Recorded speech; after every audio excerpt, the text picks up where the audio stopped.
எல்லாருமே தமிழ்ல பார்த்துட்டு தான் வந்திருப்பீங்க. இந்த வீடியோவில் நான் வந்து சொல்லி தர போகிறது ஒரு கம்பெனிக்கு அகைன்ஸ்டாக எப்படி கம்ப்ளைண்ட் ரைஸ் பண்ணுறது அப்படின்றத பற்றி இந்த வீடியோவில் பார்க்க போகிறது. அதே மாதிரி இதை ரைஸ் பண்ணதுக்கப்புறம் இருக்கக்கூடிய ப்ரொசீஜர்ஸ், கம்பெனியோட நமக்கு இருக்கக்கூடிய நிலைப்பாடுகள், அதுக்கப்புறம் இருக்கக்கூடிய பிரச்சனைகள், அது வாபஸ் வாங்குறது அப்படின்னா எப்படி, இந்த மாதிரி விஷயங்கள் வந்து நான் உங்களுக்கு சொல்லி தர போகிறேன். இதில் உங்களுக்கு ஏதாவது டவுட் இருக்கா, இல்லை இது உங்களுக்கு ஆல்ரெடி தெரியுமா, இல்லை இந்த மாதிரி ஏதாவது உங்களோட பாசிட்டிவ் நெகட்டிவ் கமெண்ட்ஸ் ஏதாவது இருந்துச்சு அப்படின்னா கீழே கமெண்ட் பண்ணுங்கள். அந்த மாதிரி இந்த வீடியோ பிடிச்சிருந்தா லைக் பண்ணுங்கள், பிடிக்கலனாக்கா டிஸ்லைக் பண்ணுங்கள், உங்களுடைய விருப்பம். சரிங்களா? ஸோ இப்போ நம்ம வந்துட்டு வீடியோவில் போய் நம்ம என்ன பார்க்க போகிறோம், கம்ப்ளைண்ட் எப்படி ரைஸ் பண்ணுறதுன்ற பார்க்க போகிறோம். வாங்க வீடியோக்குள்ளே போய் பார்த்துடலாம். ஃபர்ஸ்ட் ஆஃப் ஆல் வந்துட்டு நான் உங்களுக்கு வந்துட்டு ஒரு லிங்க் ஒன்று கீழே டிஸ்கிரிப்ஷனில் கொடுத்துருப்பேன். அதை தெளிவாக கிளியர் பண்ணிக்கிறேன். டிஸ்கிரிப்ஷனில் தான் அந்த வந்துட்டு லிங்க் இருக்கும். ஸோ நீங்கள் வந்துட்டு அதை வந்துட்டு நீங்கள் அங்கே போய்ட்டு கிளிக் பண்ணி நீங்கள் வந்துட்டு அந்த வெப்சைட்டுக்குள்ளே போகிற மாதிரி இருக்கும். ஏன்னா டிக்டாக்ல இது கிடைக்காது, டிக்டாக்ல லிங்க்ஸ் வேலை செய்யாது. அதனால் நீங்கள் வந்துட்டு யூடியூப்பில் தான் அந்த லிங்க்கு போய் எடுக்க வேண்டியதாக இருக்கும். சரிங்களா? லிங்க் வந்துட்டு டிஸ்கிரிப்ஷனில் இருக்கும். யூடியூப்பில் போய் எடுத்துக்கோங்க. அதுமாதிரி டிக்டாக்ல கொடுக்குறேன், முடிஞ்சால் ஒர்க் பண்ணால் எடுத்துக்கோங்க, இல்லாட்டி அந்த டிஸ்கிரிப்ஷனில் காப்பி பண்ணி பேஸ்ட் பண்ணி அதை எடுக்கணும்னா எடுத்துக்கோங்க. ஸோ இப்போ நான் வந்துட்டு எக்ஸ்பிளைன் பண்ணுறேன் எப்படி அதை வந்துட்டு பண்ணுறது அப்படின்ட்டு. இந்த வெப்சைட்டை ஓப்பன் பண்ணினா இப்படி தான் வரும். ஸோ இதில் வந்துட்டு இங்கே இது வந்துட்டு ஃபுல் அரபியில் தான் இருக்கும். இந்த பேஜ் ஃபுல்லாகவே அரபியில் தான் இருக்கும். நம்ம அரபி தெரிஞ்சவங்க யாராவது இருந்தால் அவங்கள பிடிச்சி நீங்கள் வந்துட்டு இது பண்ணிக்கோங்க. இப்போ நமக்கு அரபி தெரியாது அப்படின்றதால நம்ம வந்துட்டு இங்கே ஒரு ஆப்ஷன் ஒன்று இருக்குது கம்ப்யூட்டரை பொறுத்த வரைக்கும், லேப்பை பொறுத்த வரைக்கும். இதில் வந்துட்டு ட்ரான்ஸ்லேட் ஆப்ஷன் அப்படின்றது இருக்கும். அதை வந்து கிளிக் பண்ணிக்கோங்க. கிளிக் பண்ணி அப்படின்னாக்கா இங்கிலீஷ் அப்படின்றத செலக்ட் பண்ணிட்டு ட்ரான்ஸ்லேட் கொடுத்துக்கோங்க. இப்போ ட்ரான்ஸ்லேட் கொடுத்தா இந்த பேஜ் ஃபுல்லாகவே வந்துட்டு உங்களுக்கு ட்ரான்ஸ்லேட் ஆகி வந்துடும். சரிங்களா? இப்போ இங்கே வந்துட்டு லாகின் வித் மை ஐடி அப்படின்றது இருக்கும். இந்த ஆப்ஷனில் நான் ட்ரை பண்ணி பார்த்தேன். இதெல்லாம் ரெஜிஸ்டர் நியூ யூசர் அப்படின்றதெல்லாம் ட்ரை பண்ணி பார்த்தேன், ஒர்க் பண்ணல. ஸோ நம்ம வந்துட்டு லாகின் வித் மை ஐடி அப்படின்றத வந்து கிளிக் பண்ணி உள்ளே போய்க்கலாம். இங்கே வந்துட்டு உங்களுக்கு வந்து ஒரு QR ஒன்று வந்திருக்கும். சரிங்களா? இந்த QRை வந்துட்டு நீங்கள் மொபைல் ஐடியில் ஸ்கேன் பண்ணணும். ஸோ அது எப்படின்றத இப்போ நான் காட்டுறேன். மொபைல் ஐடி ஓப்பன் பண்ணிக்கோங்க. மொபைல் ஐடி ஓப்பன் பண்ணதுமே அங்கே வந்துட்டு அத்தன்டிகேட் அண்ட் சைன் அப்படின்ற ஒரு ஆப்ஷன் இருக்கும். சரிங்களா? அதை வந்துட்டு கிளிக் பண்ணிக்கோங்க. அதில் ஸ்கேன் QR அப்படின்ற ஆப்ஷன் இருக்கும். அதையும் வந்து கிளிக் பண்ணிக்கோங்க.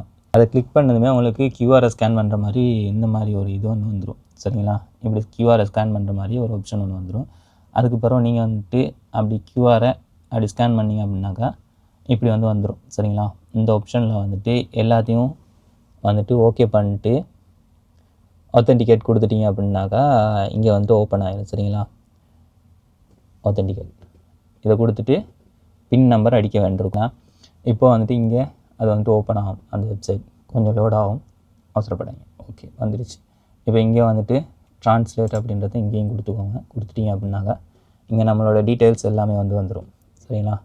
இங்கே வந்ததுக்கப்புறம் இங்கே இருக்கக்கூடிய இதுகளில் வந்துட்டு பார்த்திங்க அப்படின்னா நம்மளோட கம்பெனி டீட்டெயில்ஸ், இந்த ஒர்க் பர்மிட், அது பற்றின டீட்டெயில்ஸ், அப்போ நம்மளை பற்றினது இந்த ஒர்க் பர்மிஷன் டேட்டா, அதுகள் பற்றின டீட்டெயில்ஸ் எல்லாமே இதில் வந்து இருக்கும். அப்புறம் அங்கேருந்து அப்படியே போனீங்க அப்படின்னாக்கா கம்ப்ளைண்ட் அப்படின்றதுக்கு வந்துட்டு இருக்கும். இங்கே வந்துட்டு சப்மிட் கம்ப்ளைண்ட் அப்படின்றது இருக்கா, இதை வந்துட்டு கிளிக் பண்ணிக்கோங்க. கிளிக் பண்ணிங்க அப்படின்னா உங்களுக்கு இப்படியான ஒரு பேஜ் வரும். ஓகே, இது தான் நம்ம வந்துட்டு கம்ப்ளைண்ட் ரைஸ் பண்ண வேண்டிய பகுதி. இதில் பார்த்திங்க அப்படின்னா நேம் அண்ட் லைசன்ஸ் நம்பர் அப்படின்றது வந்து கம்பெனியை பற்றினது. நான் அதை வந்து ஹைட் பண்ணிடுவேன். ஸோ அதில் வந்து நீங்கள் செலக்ட் பண்ணிக்கொள்ளலாம். சரிங்களா? நீங்கள் மேலே இருக்கிற நேம் அண்ட் லைசன்ஸை தான் நீங்கள் வந்துட்டு கீழேயும் செலக்ட் பண்ண வேண்டியிருக்கும். கீழே வந்து பார்த்திங்க அப்படின்னா உங்களுக்கு இருக்கிறது வந்துட்டு கம்ப்ளைண்டோட டேட்டா, கம்ப்ளைண்ட் பண்ணக்கூடியவரோட டேட்டாஸ் வந்துட்டு இருக்கும். இதில் வந்து நம்மளோட டீட்டெயில்ஸ் இருக்கும். இதில் நீங்கள் வந்துட்டு எதுவுமே சேஞ்ச் பண்ண முடியாது. இதில் வந்துட்டு நம்மளோட பேர், address, salary details, work permit number எல்லாமே இதில் வந்துட்டு இருக்கும்.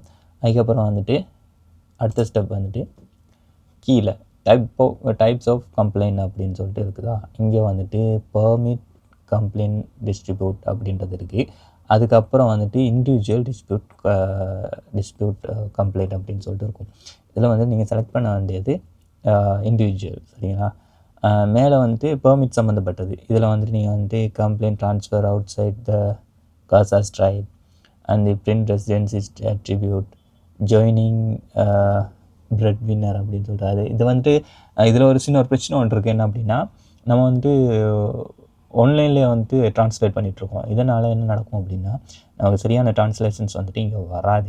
இதில் உதாரணத்துக்கு நான் காட்ட போனேன்னாக்கா அன்டியூ டிஸ்கவுண்ட் சொல்லிட்டு கீழே இருக்கா, இது வந்துட்டு டிஸ்கவுண்ட் இல்லை டிடக்ஷன். சரிங்களா? இந்த மாதிரி வந்துட்டு ஒரு சில பிரச்சனைகள் இருக்குது. நீங்கள் வந்துட்டு ஒரு அரபி தெரிஞ்ச ஒருத்தரை பிடிச்சி இது பண்ணுறது பெட்டராக இருக்கும் அப்படின்ற. ஆனால் இதில் வந்துட்டு நீங்கள் வந்துட்டு மெயினான இதில் பார்த்தாலே விளங்குவான் டிஸ்கவுண்ட் அப்படின்னா ஒன்றுமே கிடையாது. அப்போ என்னென்ன அப்படின்னு நீங்கள் வந்து செக் பண்ணி பார்க்குறப்போ உங்களுக்கு வந்துட்டு டிடக்ஷன் அப்படின்றது வந்து பற்றி கிடைச்சிடும். சரிங்களா? சரிங்களா? இந்த மாதிரி உங்களுக்கு எதை பற்றின கம்ப்ளைண்ட் ரைஸ் பண்ணணுமோ அதை வந்துட்டு நீங்கள் கிளிக் பண்ணிக்கொள்ளலாம். நம்ம வந்துட்டு இண்டிவிஜுவல் டிஸ்பியூட் கம்ப்ளைண்ட் அப்படின்றத வந்துட்டு கிளிக் பண்ணுறோம். இங்கே கிளிக் பண்ணதுமே உங்களுக்கு வந்துட்டு உங்களுக்கான ஆப்ஷன்ஸை வந்து நீங்கள் செலக்ட் பண்ணிக்கொள்ளலாம். இங்கே வந்துட்டு பார்த்திங்கன்னா டிடக்ஷன் பற்றினது, எக்ஸ்சேஞ்ச் அலவன்ஸ் இந்த for extra work, experience certificate, exchange maternity leave, accept resignation, in exchange of the compensation material and moral damage, compensation of இப்படின்னு சொல்லிட்டு உங்களுக்கான எல்லா இதுக்குமான ஆப்ஷன்ஸ் வந்துட்டு இருக்கும்.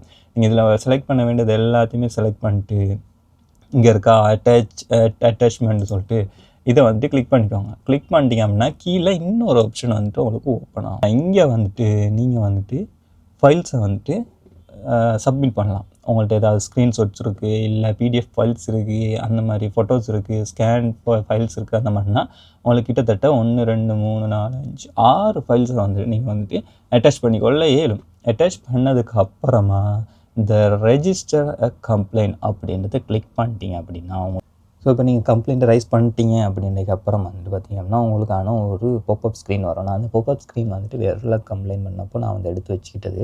அந்த ஸ்க்ரீனை வந்து ஃபோட்டோ பிடிச்சி அவருக்கு அனுப்பியிருந்தேன். அதனுடைய டீட்டெயில்ஸை வந்து நான் உங்களுக்கு வாசிக்கிறேன். சரிங்களா? அதில் வந்துட்டு என்னென்ன இருக்கும் அப்படின்னா உங்களுக்கு எங்கே இது வந்துட்டு விழுந்திருக்கு, அதாவது கம்ப்ளைண்ட் ரெஜிஸ்டர் பண்ணது எங்கே வந்திருக்கு, இப்போ வந்து குவைட்டை பொறுத்த வரைக்கும் ஒவ்வொரு கவர்னருக்கு ஒவ்வொரு பப்ளிக் அத்தாரிட்டி மேன் பவர் வந்துட்டு இருக்குது. சரிங்களா? அந்த வகையில் உங்களுக்கு எந்த மேன் பவர் வந்துட்டு கிடச்சிருக்கு அப்படின்றத மேன் பவர் இது வந்து கிடச்சிருக்கு அப்படின்றத போடுவாங்க.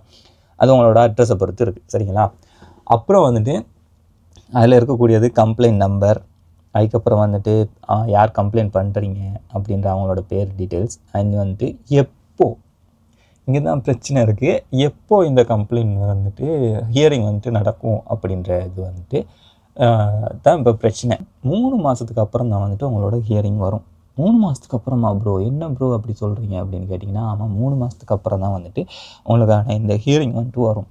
ஏன் இந்த 3 மாத பீரியட் அப்படின்னு கேட்டிங்கன்னா, ஃபஸ்ட் உங்களுக்கு வந்துட்டு உங்களுக்கும் உங்கள் கம்பெனி எம்ப்ளாயர் இருக்கார் தானே, கம்பெனிக்கும் வந்துட்டு நடுவில் இந்த பிரச்சனையை பேசி சுமூகமாக முடிச்சுக்கிட்டீங்க அப்படின்னா இந்த 3 மாதத்துக்குள்ளே நீங்கள் போய்ட்டு கம்ப்ளைண்ட்டை வாபஸ் வாங்கிக்கொள்ளலாம். சரிங்களா? அதாவது இப்போது உங்களுக்கு ஒரு பிரச்சனை இருக்குது, தேவையில்லாமல் டிடெக்ட் பண்ணுறீங்க, தேவையில்லாமல் என் மேலே பிரச்சனை பண்ணுறீங்க அப்படின்றப்போ நான் கம்ப்ளைண்ட்டை ரைஸ் பண்ணிட்டேன். அப்போது கம்பெனி வந்துட்டு உனக்கு என்னப்பா பிரச்சனை, இப்படியா பிரச்சனை, ஓகே நான் அதுக்கான சொல்யூஷனை தரேன், நீ வந்துட்டு கம்ப்ளைண்ட்டை வாபஸ் வாங்கிடு அப்படின்னு சொல்லி அவங்க சொன்னாங்க அப்படின்னா ஓகே 3 மாதத்துக்குள்ளே உங்களோட சொல்யூஷன் கிடச்சிடுச்சு, அந்த கம்ப்ளைண்ட் வந்து நீங்கள் வந்து வாபஸ் வாங்கிக்கொள்ள இயலும்.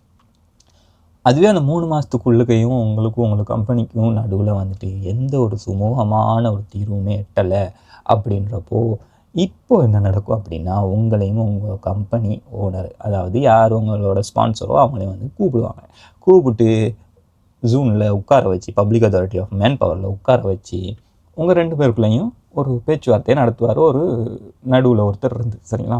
இப்போது 2 பேருக்கும் நடுவில் இருக்க பிரச்சனை எல்லாத்தையும் நீங்கள் வந்துட்டு அங்கே வந்து எக்ஸ்பிளைன் பண்ணணும். பண்ணதுக்கப்புறம் அவங்க வந்துட்டு ஒரு முடிவு ஒன்று சொல்லுவாங்க, ரைட் இதுக்கு நீ இப்படி ஒன்று பண்ணணும் அப்படின்னு சொல்லிட்டு அந்த ஜூனில் இருக்கவங்க வந்துட்டு ஒரு சொல்யூஷனை கொடுப்பாங்க. இப்போது இந்த டைமில் அந்த ஹியரிங் டேட்டில் 3 மாதத்துக்கு அப்புறம் ஒரு ஹியரிங் வச்சாங்கல்ல, அந்த டைமில் வந்துட்டு கம்பெனிக்கும் உங்களுக்கும் நடுவில் வந்துட்டு எந்த ஒரு சுமூகமான ஒரு உடன்படிக்கையும் வரலை அப்படின்றப்போ தேர்ட் ஆப்ஷன் இந்த பிரச்சனை வந்துட்டு கோர்ட்டுக்கு மூவ் ஆகும். இங்கே தான் பிரச்சனை ஸ்டார்ட் ஆகுது. அதாவது இவ்வளோ நேரம் உங்களுக்கு லாயரோடையோ யாரோடையோ உதவி தேவைப்படலை, ஜஸ்ட் நீங்கள் எம்ப்ளாயர், அதுக்கப்புறம் உங்களோட அந்த ஜூனில் உள்ள ஆஃபீஸர். சரிங்களா? இவங்க 3 பேருக்குள்ளேயும் இந்த பிரச்சனை இருந்துச்சு. இப்போ கோர்ட்டுக்கு போகிறப்போ உங்களுக்கு லாயர் தேவைப்படுவார். அதாவது லாயர் இல்லாமல் நம்ம வாதாடலாமா ப்ரோ அப்படின்னு கேட்டிங்கன்னா நம்ம வாதாடலாம். ஆனால் அங்கே இருக்கக்கூடிய பிரச்சனை என்ன அப்படின்னா நமக்கு அரபி வந்து நல்லா தெரிஞ்சிருக்கணும். அதே மாதிரி நம்மள்கிட்ட தேவையான எவிடன்ஸ் எல்லாமே வந்துட்டு நமக்கு தேவையான எவிடன்ஸ் எல்லாமே கம்பெனிக்கு அகேன்ஸ்டான தேவையான எல்லாமே எவிடன்ஸ் வந்துட்டு நம்மள்கிட்ட இருக்கணும். அப்படி இருந்தால் நம்ம வந்துட்டு பயப்படாமல் போய்ட்டு கம்பெனிக்கு அகேன்ஸ்டாக வந்து லோயர் லாம்லேயே நம்ம வாதாடலாம். ஆனால் நம்மள்ட்ட எதுவுமே இல்லை அப்படின்றப்போ நம்மளோட இதில் வச்சு தான் நம்ம வந்துட்டு நம்மளோட என்ன சொல்கிறது ஒரு லாயரை வச்சு வாதாடுறப்போ அவர் அதுக்கான சட்டத்திட்டங்கள் எல்லாத்தையுமே வந்து பேசியும் நமக்கான தீர்வை வந்து எடுத்தார் பார்ப்பார். இந்த கோர்ட்டுக்கு போகிற டைமில் மட்டும்தான் நமக்கு கோர்ட்டில் வந்துட்டு கம்ப்ளைண்ட் ரெஜிஸ்டர் பண்ணுற ஃபீஸ், அதுக்கப்புறம் வந்துட்டு அந்த ரெஜிஸ்டருக்கான ஸ்டாம்ப் ஃபீஸ்லேருந்து எல்லாமே வந்துட்டு நமக்கு செலவாக அமையும். சரி ப்ரோ, இப்படி நான் செலவு பண்ணுறேனே, இப்படி எனக்கு அதில் இப்போ என்ன இது கிடைக்கும் அப்படின்னா, ஃபர்ஸ்ட் ஆஃப் ஆல் நீங்கள் வந்துட்டு கம்ப்ளைண்ட்டை வின் பண்ணிட்டீங்க, அந்த கேஸில் வந்துட்டு வின் பண்ணிட்டீங்க அப்படின்னா உங்களோட எம்ப்ளாயர் வந்துட்டு உங்களோட லோயர் ஃபீஸ்லேருந்து எல்லா ஃபீஸுமே நீங்கள் பே பண்ண எல்லா செலவையுமே வந்துட்டு எம்ப்ளாயர் பே பண்ணியே ஆகணும். ஏன்னா கம்பெனி மேலே இருக்கிற தப்பால் தான் நீங்கள் லோயர் பிடிச்சிங்க, கம்ப்ளைண்ட் பண்ணீங்க, இந்த மாதிரி பிரச்சனைகளால் தான் வந்துட்டு உங்களுக்கு செலவாயிடுச்சு அப்படின்றப்போ அப்போ உங்கள் மேலே எந்த தப்புமே இல்லை, கம்பெனி தப்பாக இருந்ததால் தானே நீங்கள் வந்துட்டு கேஸ் போட போனீங்க அப்படின்றப்போ கம்பெனி வந்துட்டு அதுக்கான பேமெண்ட்ஸ் எல்லாத்தையுமே பண்ண வரும். சரிங்களா? இது மட்டுமா அப்படின்னு கேட்டிங்கன்னா இல்லை. உங்களோட அதாவது மனநிலையை பொறுத்து அதுக்கான பேமெண்ட்ஸும் கிடைக்கிறதுக்கான வாய்ப்புகள் இருக்குது. அது லோயர் எப்படி வாதாடுறாரு அப்படின்றத பொறுத்து இருக்குது. அதே மாதிரி உங்களோட சொல்யூஷன் எல்லாமே கிடச்சிடும். இந்த டைமில் வந்துட்டு நீங்கள் நாட்டுக்கு போகணும், இல்லை எனக்கு இது சரிப்பட்டது, நான் நாட்டுக்கு போகிறேன் அப்படின்னா கூட அதை கூட அவங்க வந்து செஞ்சு தந்துடுவாங்க. நீங்கள் நாட்டுக்கு போகணும் அப்படின்னா நாட்டுக்கு கூட போய்க்கொள்ள இயலும். ஆனால் இது கோர்ட்டுக்கு போகலாம். சரிங்களா? கோர்ட்டுக்கு போகாமல் இடையிலே எந்த பிரச்சனைலாம் சால்வ் ஆகிடுச்சு அப்படின்னாக்கா ஓகே, பிரச்சனை இல்லை. இது எந்த டைமில் அப்படின்னா, அதாவது இது வந்துட்டு ஒரு நல்ல கம்பெனியாக இருந்தால் 3 மாதத்துக்குள்ளேயே உங்களோட பிரச்சனை எல்லாத்தையும் சால்வ் பண்ணி தந்துடுவான். சரிங்களா? இதுவே 3 மாதத்துக்கு பின்னாடியும் அந்த கம்ப்ளைண்ட் அவன் வந்து கணக்கெடுக்கலை அப்படின்னா அவன் ஒரு நல்ல கம்பெனியே கிடையாது. அவன் வந்துட்டு உங்களை வச்சு செய்கிறான் அப்படின்னு அர்த்தம். எங்கள் கம்பெனி பற்றி நான் இப்போ சொல்லலை, கூடிய சீக்கிரம் சொல்கிறேன். ஒரு விஷயத்த சொல்ல மறந்துட்டேன். என்ன அப்படின்னா, நீங்கள் இது அப்ளை பண்ணதுமே உங்களுக்கு வந்துட்டு சஹல்லையும் ஒரு நோட்டிஃபிகேஷன் வந்துடும். அப்பாயின்மெண்ட் டேட் புக் பண்ணியிருக்கீங்க அப்படின்னு சொல்லிட்டு அப்பாயின்மெண்ட் டேட் இது ஒன்றும் சஹல்லையும் வந்துடும். அதனால் பயப்பட தேவையில்லை. அதோட பிடிஎஃப்பும் இருக்கும். இந்த 3 மாதம் கெப்பில் வந்துட்டு குறுக்கால வந்துட்டு கம்பெனியை நீங்கள் சுமூகமாகிட்டீங்க, சொல்யூஷனுக்கு வந்துட்டீங்க அப்படின்னு வைங்களேன்.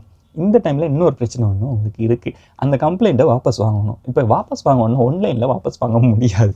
நானும் ஃபுல்லாக ட்ரை பண்ணி பார்த்துட்டு அதுக்கான இதை கம்ப்ளைண்ட்டை வந்துட்டு ஆன்லைனில் கேன்சல் பண்ண முடியாது. இதுக்கு நீங்கள் வந்துட்டு டிரெக்டாக ஜூன் ஆஃபீஸ் எங்கே உங்களுக்கு வந்துட்டு அப்பாயின்மெண்ட் போட்டிருந்தாங்களோ அங்கே வந்துட்டு நீங்கள் போகணும். அங்கே போய்ட்டு அதுக்கான லெட்டரை நீங்கள் வந்து சப்மிட் பண்ணணும். அது வந்துட்டு அரபியில் இருக்கணும். அதே மாதிரி கம்ப்ளைண்ட் நம்பர் போட்டு டேட் போட்டு எப்போ நீங்கள் கம்ப்ளைண்ட் ரைஸ் பண்ணீங்க, இந்த கம்ப்ளைண்ட்டை வந்துட்டு எனக்கும் எம்ப்ளாயருக்கும் நடுவில் இருந்த பிரச்சனை நாங்கள் வந்து பேசி சால்வ் பண்ணிட்டோம், இதனால் வந்துட்டு நான் வந்துட்டு கம்ப்ளைண்ட்டை வந்துட்டு வாபஸ் வாங்குறேன் அப்படின்னு சொல்லிட்டு நீங்கள் வந்துட்டு அதில் வந்துட்டு அந்த லெட்டரில் மென்ஷன் பண்ணியிருக்கணும். என்கிட்ட ஒரு சாம்பிள் லெட்டர் இருந்துச்சு ஒருத்தரோடது, அதில் பேர் எல்லாத்தையும் ஹைட் பண்ணிட்டு கம்ப்ளைண்ட் நம்பர்லாம் ஹைட் பண்ணிட்டு நான் அவங்களுக்கு வேணால் அதோட சாம்பிளாக போட்டேன். சரிங்களா? இப்படியான ஒரு லெட்டரை கொண்டு போய்ட்டு கொடுக்கணும். இதில் தான் நமக்கு வந்துட்டு கொஞ்சம் எப்படி சொல்கிறது, போக்குவரத்து செலவு, அப்புறம் வந்துட்டு பிரிண்டிங் செலவு, இந்த மாதிரி விஷயங்கள் வந்துட்டு வரும். பெருசாக இல்லை, ஒரு 5 கோடிக்குள்ளே வரும் அப்படின்னு நினைக்கிறேன். அவ்வளோதான் பட்ஜெட்டுக்குள்ளே வரும். சரிங்களா? கம்ப்ளைண்ட் ரைஸ் பண்ணி உங்களுக்கும் இப்போ எம்ப்ளாயருக்கு நடுவில் வந்துட்டு பிரச்சனை சால்வ் ஆகினா. சரிங்களா? இப்படியான ஒரு விஷயமும் இருக்குது அப்படின்றது தெரிஞ்சுக்கோங்க. இந்த கம்ப்ளைண்ட் ரைஸ் பண்ணுறது உங்கள் எத்தனை பேருக்கு வந்து ஹெல்ப்ஃபுல்லாக இருந்துச்சு அப்படின்றதையும் எனக்கு வந்துட்டு கீழே வந்துட்டு கமெண்ட் பண்ணுங்கள். இந்த வீடியோ வந்துட்டு பெருசாக இருந்திருக்கும் அப்படின்னு நினைக்கிறேன். நான் முடிஞ்ச வரைக்கும் சின்னதாக தான் பிளான் பண்ணேன். ஆனால் எப்படியான ப்ரொசீஜர்ஸ் அப்படின்றத வந்து நான் உங்களுக்கு சொல்லணும் அப்படின்றதுக்காக தான் இவ்வளோ நேரம் டைம் எடுத்து எக்ஸ்பிளைன் பண்ணேன். ஸோ இந்த வீடியோ உங்களுக்கு ரொம்ப ஹெல்ப்ஃபுல்லாக இருந்துச்சா, உங்களுக்கு பிடிச்சிருந்துச்சா அப்படின்றத வந்து மறக்காமல் கமெண்ட் பண்ணுங்கள். நான் நிறைய வீடியோஸ் வந்து குவைட்டை பற்றின வீடியோஸ் போட்டிருக்கேன், குவைட்டோட ஹிஸ்ட்ரி போட்டிருக்கேன், குவைட்டை பற்றி எக்ஸ்ப்ளோர் பண்ணி வீடியோ போட்டிருக்கேன். அது மாதிரி குவைட்டில் உள்ள நல்ல நல்ல இடங்கள் எங்கெல்லாம் ட்ராவல் பண்ணலான்னு ட்ராவல் பண்ணணும் ப்ரோ, எங்கெல்லாம் போகலாம் அப்படின்னு யோசிக்கிறேன் அப்படின்றப்பையும் நம்மளோட சேனலை செக் பண்ணிங்க அப்படின்னா உங்களுக்கு பார்க்க கிடைக்கும் அப்படின்னு நினைக்கிறேன். நிறைய இடங்களை வந்து நம்ம எக்ஸ்ப்ளோர் பண்ணி போட்டிருக்கோம். குவைட்டில் யாருமே தெரியாத இடங்கள், அதிக பிளேசஸ் எல்லாம் வந்துட்டு நம்ம போட்டிருக்கோம். கூடிய சீக்கிரம் நிறைய இடங்கள் வரும். அதே மாதிரி இந்த வீடியோக்கு அப்புறமும் இன்னொரு 2-3 வீடியோஸ் வரும், அதாவது வித்தியாசமான இடங்கள். ஸோ மறக்காமல் சப்ஸ்கிரைப் பண்ணல, இந்த ஃபாலோ பண்ணல அப்படின்னா ஃபாலோ பண்ணிக்கோங்க. இந்த வீடியோ பிடிச்சிருந்தால் லைக் பண்ணுங்கள். சரிங்களா? மறக்காதீங்க. உங்களுக்கு இதே மாதிரி நிறைய வீடியோஸ் வேணும் அப்படின்னாக்கா சப்ஸ்கிரைப் பண்ணி வச்சுக்கோங்க. நான் அடுத்த வீடியோவில் வந்து சந்திக்கிறேன். நன்றி, வணக்கம்.